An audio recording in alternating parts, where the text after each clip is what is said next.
क्योंकि हम और हमारी जो पार्टी है उनके अंदर इतनी काबिलियत है, इतनी क़ुव्वत है कि वो अकेले दम पर जो है अपनी पार्टी को मजबूत कर सकती हैं, दोबारा से सत्ता में लेकर आ सकती हैं। लेकिन जो आंकड़े गवाही देते हैं सिराज, वो इसकी जस्ट विपरीत गवाही देते हैं। क्योंकि 2022 के चुनाव की बात करें तो वहाँ पर मायावती अकेले दम पर चुनाव लड़ने के लिए जाती हैं और महज एक सीट वो जीत पाती है, यानी कि 400 प्लस सीटों में यूपी की नज़र आती है, उसमें से एक सीट मिलती है बसपा को। तो ये जानने के लिए काफ़ी है, बताने के लिए काफ़ी है कि बसपा की जो अहमियत है अब किस तरह से लगातार घटती हुई दिखाई पड़ रही है उत्तर प्रदेश के अंदर। उनकी जो पार्टी है और जिस तरह से वो राजनीति कर रहे हैं उसको देखकर लगता है कि वो बीजेपी को फ़ायदा पहुंचाने का काम कर रहे हैं। तो अब आप मान के चलिए कि जो बसपा है और सपा है उनकी राहें काफ़ी हद तक अलग हो चुकी है। लेकिन ये नहीं कहा जा सकता कि अंतिम मौके पर अगर दोनों साथ आ जाएँ, क्योंकि अभी भी अखिलेश यादव ने लगभग आधी सीटें जो हैं वो छोड़ी हुई हैं। तो ऐसे में क्या वो अभी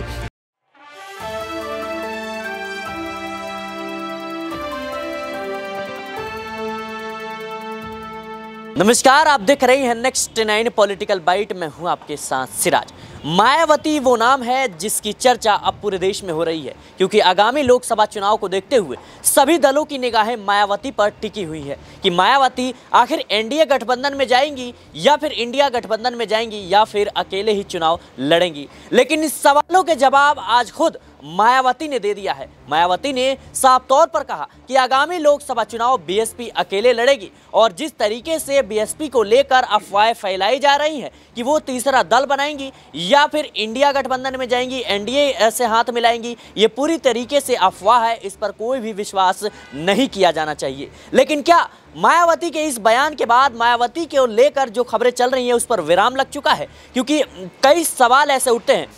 कि आने वाले समय में आगामी लोकसभा चुनाव से पहले मायावती इंडिया गठबंधन में शामिल हो सकती हैं, ऐसी खबरें लगातार चल रही हैं। इसकी कई बड़ी वजह हैं। एक कि मायावती का जिस तरीके से वोट प्रतिशत घट रहा है उसको लेकर भी, और बीएसपी का जो राजनीतिक सफर है वो कहीं ना कहीं थमता हुआ नजर आ रहा है, इसको लेकर भी। वहीं दूसरी तरफ बात करें तो दलित वोट बैंक है जो मायावती के साथ है, इंडिया गठबंधन उसको साधने के प्रयास में मायावती से लगातार बात कर रहा है, कोशिश में जुटा हुआ है कि इंडिया गठबंधन में मायावती को जोड़ लिया जाए। तो कहीं ना कहीं मायावती को जितनी जरूरत इंडिया या एनडीए गठबंधन को है उतनी ही जरूरत इन बड़े दलों को उन मायावती का भी है। तो इन तमाम पहलुओं पर आज बात करेंगे। हमारे साथ हमारे सहयोगी अमन सर मौजूद हैं। सर, मेरा पहला और सटीक सवाल कि जिस तरीके से मायावती ने अब बयान दिया है कि वो किसी भी तरीके से किसी भी दल से समझौता नहीं करने वाली हैं, आगामी लोकसभा चुनाव अकेले लड़ेंगी, तो क्या अब सारी खबरों पर एक तरीके से विराम लग चुका है? देखिए, बिल्कुल सिराज, और लगातार मायावती का ये रुख देखने को मिला है बहुत समय से कि वो ये कहती रही कि भाई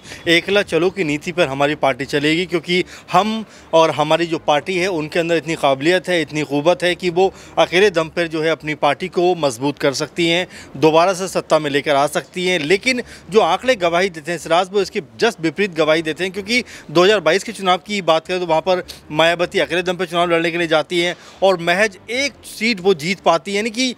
400 प्लस सीटों में यूपी की नज़र आती है, उसमें से एक सीट मिलती है बसपा को। तो ये जानने के लिए काफ़ी है, बताने के लिए काफ़ी है कि बसपा की जो अहमियत है अब किस तरह से लगातार घटती हुई दिखाई पड़ रही है उत्तर प्रदेश के अंदर। लेकिन वो जो अपना गठबंधन बनाती हैं वो बनाती हैं तेलंगाना में बीआरएस के साथ में। तो ये जो चीज़ें हैं लगातार कई तरह के सवाल खड़े कर रही हैं कि जहाँ पर सबसे अधिक मजबूत हुआ करती थी मायावती, अब वो उस ज़मीन को छोड़कर तेलंगाना की साइड में जाते हुए दिखाई पड़ रही हैं, आंध्रा की साइड में जाते हुए दिखाई पड़ रही हैं। और एक मैं आपको जिक्र याद दिलाना चाहूंगा कि जिस तरीके से तेलंगाना में बीआरएस के साथ उन्होंने गठबंधन किया, उसके बाद से उनके कार्यकर्ता और उनके जो कह सकते हैं जो नेता हैं वो बगावत की स्थिति पैदा करते हुए नजर आ रहे हैं, क्योंकि उनका मानना है कि कुछ दिन पहले मायावती ने खुद बीआरएस को दलित विरोधी बताया था और अब कहीं ना कहीं उन्हीं के साथ हाथ मिला रही है। जाहिर सी बात है, पहले ही इस बात की उन्होंने चर्चा की थी कि जिस तरह से चंद्रशेखर काम करते हैं वो दलित विरोधी काम है। और देखिए अब ऐसा सियासी हालात पलटे हैं कि वो उनसे जाकर हाथ मिलाने को आतुर हो रही हैं, हाथ मिला भी लिया है। लेकिन उससे ज़्यादा महत्वपूर्ण जो चीज़ देखी जाए सिराज, तो वो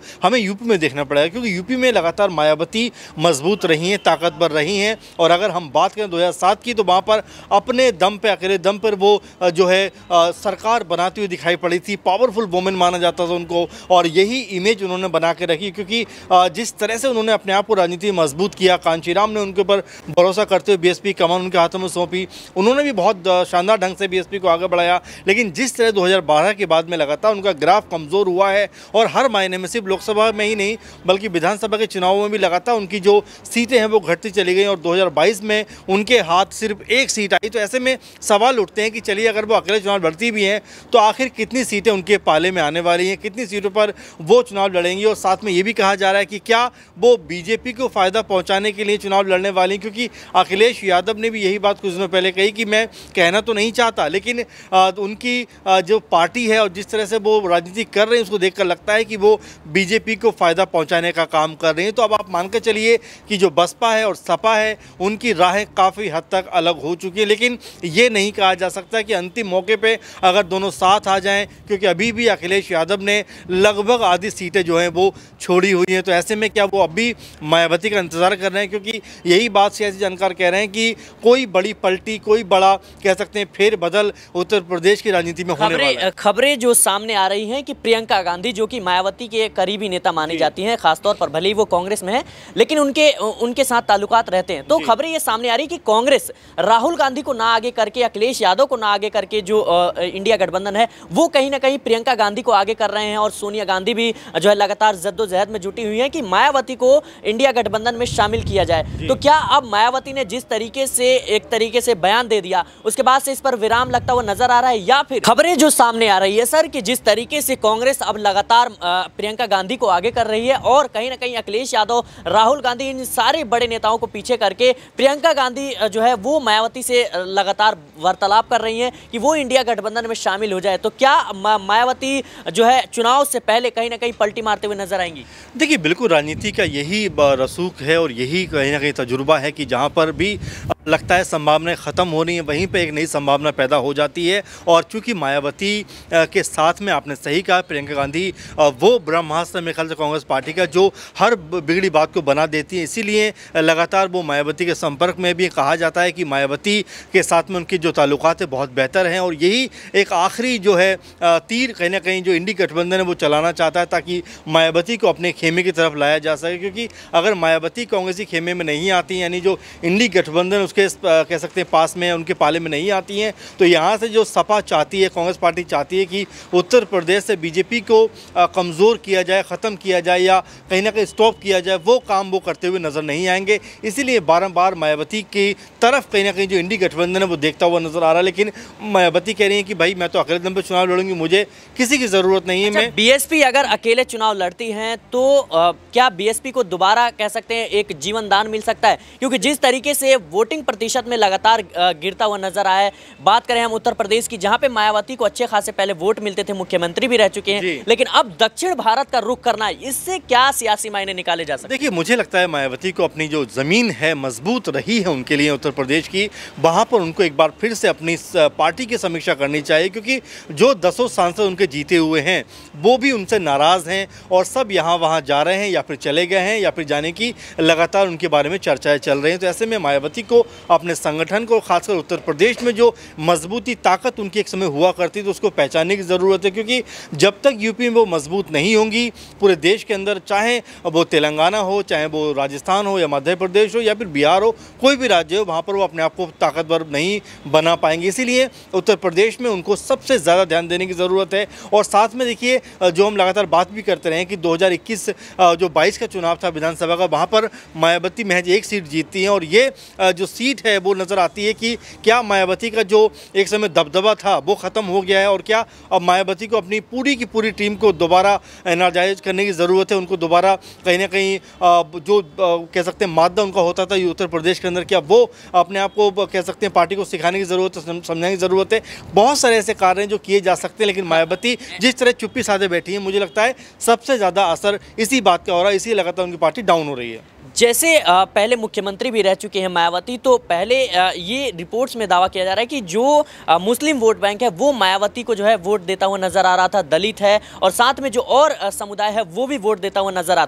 रहा था। क्योंकि सिर्फ दलित वोट के बैंक के चलते आप मुख्यमंत्री उत्तर प्रदेश जैसे राज्य में बन नहीं सकते। तो क्या अब वो वोट बैंक सपा और कांग्रेस के बीच और बीएसपी के बीच बढ़ता हुआ नजर आ रहा है? देखिए जाहिर सी बात है, किसी भी एक समुदाय को लेकर आप टारगेट करेंगे तो आप कोई भी बड़े कह सकते हैं सरकार में पावर में नहीं आ सकते, आपको सबको साथ लेकर चलना पड़ेगा 2007 में मायावती ने इसी तरह का एग्जाम्पल सेट किया था, जहाँ पर जो है सवर्ण क्लास उनके साथ में था, उनके पास में यादव साथ में था,